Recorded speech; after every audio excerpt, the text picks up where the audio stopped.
بسم اللہ الحمد للہ والصلاۃ والسلام علی رسول اللہ۔ آئیے قرآن سیکھیے آسانی کے ساتھ 3 منٹ کی سیریز میں۔ یہ ہے گرامر پورے کورس کے ساتھ، اور یہ ہے لیسن 51B، جس میں ہم تعارف سیکھیں گے افعال ناقصہ کا۔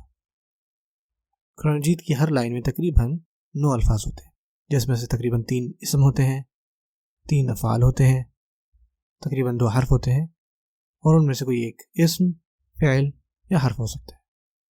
جو حرف ہے وہ نہیں بدلتے، جیسے کہ فی، انا، لا، ما بھی ایسے ہی لکھتے ہیں۔ جو اسم ہوتے ہیں ان کی جمع ہو سکتی ہے، جیسے قلب، اس کی جمع قلوب آ سکتی ہے، لیکن سب سے مشکل ہوتا ہے فعل، کیونکہ یہ ماضی میں بھی آتا ہے، مضارع میں بھی آتا ہے، امر میں بھی آتا ہے، اور اس کی باقی بھی شکلیں۔ انشاءاللہ ہم کوشش کریں گے زیادہ فعل کے بارے میں بات کریں۔ جو لاسٹ 50 گرامر کی کلپس تھیں، ان میں ہم نے افعال کی 4 سٹائل سیکھے تھے۔ وہ کیا تھی؟ فتح، نصر، ضرب، سمع۔ ان کے درمیان جو ڈفرینس ہے نا وہ بہت کم ہے۔ فتح میں یفتح ہوتا ہے، نصر میں ینصر ہوتا ہے، ضرب میں یضرب ہوتا ہے، اور سمع میں یسمع، اس کا مضارع ہوتا ہے۔ آگے بڑھنے سے پہلے ہم کمزور حروف کی بات کر لیتے ہیں، جیسے حروف علت کہتے ہیں، جو کہ ہیں واو، یا اور الف۔ ہم ان کو کمزور کیوں کہتے ہیں، علت کیوں کہتے ہیں؟ کیونکہ کوئی کمزور یا بیمار آدمی سیم ساؤنڈ کہتا ہے جب وہ تکلیف میں ہوتا ہے۔ او، ای، آ، یہ صرف یاد کرنے کے لیے میں آپ کو بتا رہا ہوں۔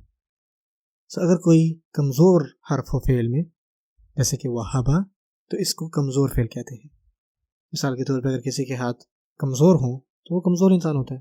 اسی طرح اگر 3 حروفوں میں سے کوئی ایک حرف علت ہے تو وہ ایک فعل ناقص ہو جاتا ہے، کمزور ہو جاتا ہے۔ جو باقی افعال ہیں وہ مکمل ہوتے ہیں، تام ہوتے ہیں۔ آئیے اب بات کرتے ہیں کمزور افعال کی، ٹھیک ہے۔ جو یہ حروف علت ہیں، کمزور حرف ہیں، یہ شروع میں بھی آ سکتے ہیں، جیسے کہ وہابا یا وعدہ۔ وہابا کا مطلب ہوتا ہے کہ اس نے دیا، وعدہ کا مطلب ہوتا ہے اس نے وعدہ کیا، یا یہ درمیان میں آ سکتے ہیں، جیسے کہ قال زادہ۔ قال کا مطلب اس نے کہا، زادہ کا مطلب اس نے بڑھایا، یا وہ آخر میں آ سکتے ہیں، جیسے کہ دعا، ہدا۔ دعا کا مطلب اس نے دعا مانگی، ہدا کا مطلب اس نے ہدایت دی۔ یہ جو افعال ہیں نا، ہم انشاءاللہ ان کو بہت ڈیٹیل میں پڑھیں گے، یہ جو بھی اقسام ہیں، اور ان کا جو ٹیبل ہے نا وہ فعالہ ٹیبل جیسے، یہ جو گردان ہے، جیسے فعل، فعل، فعلو، اس میں کچھ تبدیلیاں آ رہی ہیں لیکن آلموسٹ سیم ہے۔ اور یاد رکھیے کہ جو اس طرح کے افعال ہیں نا وہ تقریباً 9000 دفعہ آتے ہیں قرآن مجید میں، جو کہ آپ کہہ سکتے ہیں کہ قرآن مجید کی تقریباً ہر لائن میں پائے جاتے ہیں۔ یہ بہت زیادہ امپورٹنٹ ہے۔ انشاءاللہ اگین ہم ان کو یاد رکھیں گے، ان کو جملوں کے ساتھ جوڑ کر۔ میرے ساتھ بولیں کہ اللہ تعالیٰ تحفہ دیں گے یا عطا کریں گے، جیسے کہ ثواب، اجر یا فتح۔ اللہ تعالیٰ عطا کریں گے، یہ اللہ کا وعدہ ہے، تو اس کو آپ یاد رکھیں گے وہابا وعدہ سے، حتیٰ کہ اس نے یہ کہا ہے کہ وہ زیادہ دے گا، قال زیادہ۔ اسی وجہ سے اس سے دعا مانگیں تاکہ آپ کو ہدایت ملے، دعا ہدا۔